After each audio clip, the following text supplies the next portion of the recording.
Vedeli ste, že cicavce sú všade? Chodia po súši, plávajú v mori a dokonca lietajú aj vo vzduchu. Tieto úžasné tvory sa prispôsobili rôznym prostrediam a ukazujú svoju silu a prispôsobivosť. Od najmenších piskorov, ktoré sa zmestia do dlane, až po najväčšie modré veľryby, ktoré môžu byť dlhé ako futbalové ihrisko, cicavce prichádzajú v každej veľkosti a tvare. Je to dôkaz ich evolučného úspechu. Sú dôležitou súčasťou ekosystému Zeme. Každý druh plní jedinečnú úlohu, prispieva k rovnováhe a zdraviu svojho prostredia. Cicavce sú fascinujúce tvory s jedinečnými vlastnosťami a prispôsobeniami. Napríklad polárna líška si vyvinula hrubú srsť, aby prežila v chladnom podnebí, zatiaľ čo delfíny sa prispôsobili životu vo vode. Hrajú dôležitú úlohu vo svojom prostredí, od opeľovania rastlín až po kontrolu populácií koristi. Vlk napríklad pomáha udržiavať rovnováhu ekosystému. Ich prítomnosť obhacuje život na Zemi. Bez cicavcov, ako je usilovný bobor, by náš svet stratil zložitú krásu, ktorú vidíme dnes.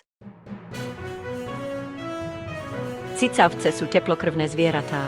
To znamená, že si dokážu regulovať vlastnú telesnú teplotu. Na rozdiel od plazov, cicavce produkujú teplo zvnútra. Ďalšou charakteristickou vlastnosťou je srsť alebo chlpy. To im pomáha udržať sa v teple v chladnom prostredí. Väčšina cicavcov rodí živé mláďatá. Matky krmia svoje mláďatá mliekom, ktoré im poskytuje dôležité živiny.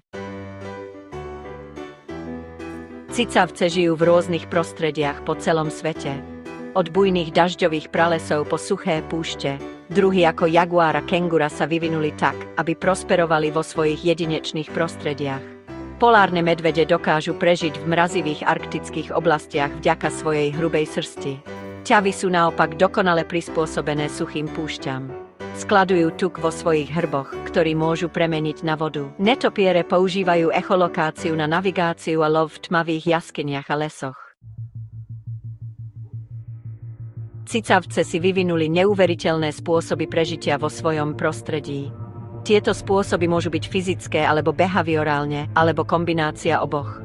Žirafy si napríklad vyvinuli dlhé krky, aby dosiahli listy na vysokých stromoch. Netopiere, jediné cicavce, ktoré dokážu skutočne lietať, majú kožovité krídla natiahnuté medzi ich dlhými prstami a telom. Kengúry sa spoliehajú na silné nohy a chvost pre pohyb a rovnováhu. Polárne medvede sú izolované hrubou srsťou a tukom a delfíny používajú echolokáciu na prosperovanie v mori. 5. kapitola. Každodenný život cicavcov. Cicavce prejavujú širokú škálu správania. Od najmenšej myši po najväčšiu modrú veľrybu si každý druh vyvinul jedinečné spôsoby interakcie so svojím prostredím a navzájom. Tieto činnosti sú nevyhnutné pre ich prežitie. Hľadanie potravy im zabezpečuje potrebnú energiu, zatiaľ čo výchova potomstva zabezpečuje ďalšiu generáciu. Obranné opatrenia ich chránia pred predátormi. Jedlo, rozmnožovanie, výchova mláďat a vyhýbanie sa predátorom sú súčasťou ich každodenného života. Jedlo môže byť žuvanie trávy ako u zebier, alebo lov ako u gepardov. Párenie môže zahŕňať prejavy sily alebo krásy. Výchova mlád často zahŕňa učenie dôležitých zručností pre prežitie rodičmi. Niektoré cicavce, ako levy, sú spoločenské a žijú v skupinách. Tieto organizačné jednotky poskytujú ochranu a pomáhajú pri love a výchove mláďat. Slony, napríklad, majú zložité sociálne väzby a prejavujú mimoriadnu spoluprácu a empatiu.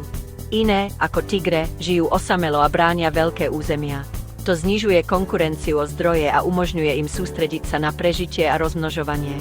Medvede sú tiež často osamelé, okrem obdobia párenia alebo keď matky vychovávajú mláďatá. Mnoho cicavcov ako veveričky a sisle zbiera potravu na obdobia nedostatku. To je obzvlášť dôležité v oblastiach s drsnými zimami alebo suchými obdobiami. Skladovaním potravy si zabezpečujú prežitie, keď sú zdroje obmedzené. Je to dôležitý príklad vynaliezavosti a prispôsobivosti cicavcov. 6. kapitola. Spoločenské motýle a osamelí vlci. Spoločenské správanie je nevyhnutné pre mnoho cicavcov, ako sú jelene a opice. Život v skupinách prináša výhody, ako je lepšia ochrana pred predátormi ako u zebier. Slony žijú v stádach, vedených matriarchou, ktorá je najstaršou a najskúsenejšou samicou. Tieto stáda chránia mláďatá a poskytujú bezpečie malým slonom. Vlci tiež tvoria svorky s jasnou sociálnou hierarchiou pre spoluprácu a efektívny lov. Cicavce ako tigre a medvede žijú osamelo a spoliehajú sa na svoju silu a schopnosti. 7. kapitola. Cicavce v ohrození. Mnoho druhov cicavcov ako amurský tiger a sumatriansky orangutan čelí vážnym hrozbám pre svoje prežitie. Ľudské aktivity ako ničenie biotopov, pytliactvo a zmena klímy vyvíjajú tlak na populácie cicavcov.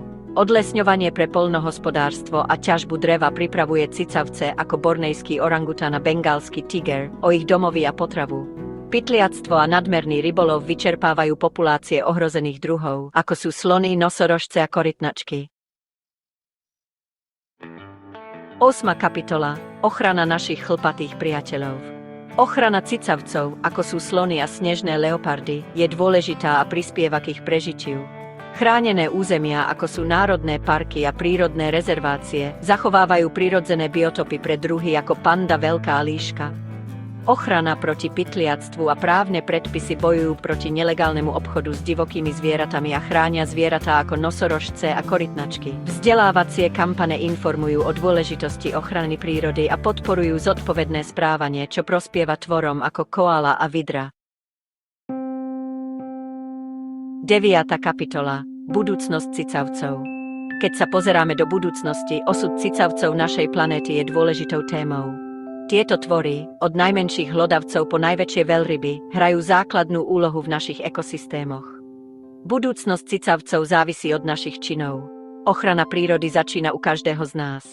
Zapojením sa do aktivít, ako je sadenie stromov, obnova biotopov a znižovanie našej uhlíkovej stopy, môžeme urobiť významný rozdiel. Boj proti hrozbám, ako je strata biotopov, zmena klímy a pytliactvo je nevyhnutný. Vedci neúnavne pracujú na štúdiu týchto zvierat a vývoji stratégií ochrany.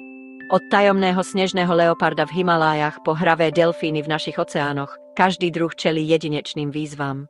Môžeme prispieť k tomu, aby tieto úžasné tvory naďalej prosperovali pre budúce generácie. Putá medzi matkou a jej mláďaťom, alebo pohľad na stádo cicavcov pohybujúcich sa spolu v divočine, nám pripomínajú krásu a prepojenosť života. Je našou povinnosťou chrániť tieto chlpaté zázraky a planétu, ktorú zdieľame. Vzdelávanie ďalšej generácie o ochrane prírody je dôležité.